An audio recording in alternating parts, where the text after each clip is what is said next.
Satreskrim Polresta Pati, Jawa Tengah melakukan rekonstruksi kasus ayah yang tega melakukan skenario pembunuhan anak kandungnya yang masih berusia 3 bulan.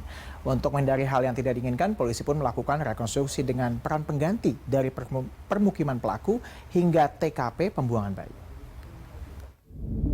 Misteri hilangnya bayi berusia 3 bulan di Pati, Jawa Tengah saat ditinggal ibunya di rumah akhirnya terungkap. Jenazah bayi ditemukan mengapung di sungai tak jauh dari rumah orang tuanya. Saat ditemukan, kondisi bayi sudah tak bernyawa. Bergerak cepat, polisi amankan ayah bayi. Dari serangkaian pemeriksaan, akhirnya ayah bayi mengakui bahwa dialah yang menghabisi nyawa buah hatinya. Tak hanya membunuh, pelaku juga membuang jenazah bayinya di sungai. Pemicunya sangat sepele. Pelaku kesal karena bayi berusia 3 bulan itu kerap rewel dan menangis. Polisi pun akhirnya menetapkan Soleh Eka Saputra sebagai tersangka. Katanya emosi, karena kedua anak itu pada rewel. Rasanya itu bingung karena menangis dua keduanya. Terus langsung saya inisiatif itu mengangkat anak saya yang Laura itu hingga tidak bernafas. Laporan anakmu bilang itu dari mana Mas izinnya? Itu dari saya.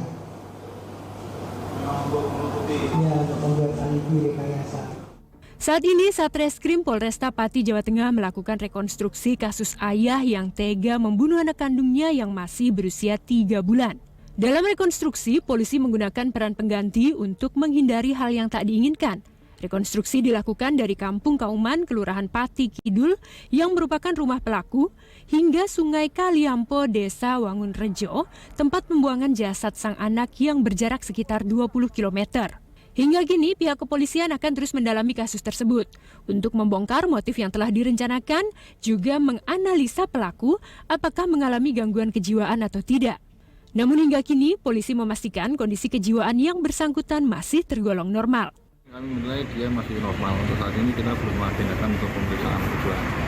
Dari awal sampai saat ini dia kita periksa untuk jawaban-jawabannya masuk akal dan nyambung. Sehingga apa yang kita temukan di lapangan dengan apa yang dia terangkan itu sinkron, sehingga kami juga yakin bahwa yang bersangkutan sebagai pelaku tunggal.